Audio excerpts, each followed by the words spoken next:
সর্ষে কাতলা বানিয়ে নেওয়ার জন্য 4 পিস কাতলা মাছকে ধুয়ে পরিষ্কার করে এতে দিয়ে দিলাম আমি হাফ টেবিল চামচ নুন, কোয়ার্টার টেবিল চামচ গুঁড়ো হলুদ আর সামান্য সর্ষের তেল।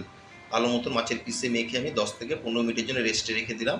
একটা বাটিতে আমি 1 টেবিল চামচ নিয়ে নিলাম কালো সর্ষে, 1 টেবিল চামচ সাদা সর্ষে আর 2টো কাঁচা লঙ্কা দিয়ে একটা স্মুথ পেস্ট আমি বানিয়ে নেব। সর্ষের পেস্টটা আমার বানানো হয়ে গেল। গ্যাসের ফ্লেম অন করে তেল গরম করে এখন আমি নুন হলুদ মাখিয়ে রাখা মাছের পিসগুলোকে ভেজে নেব।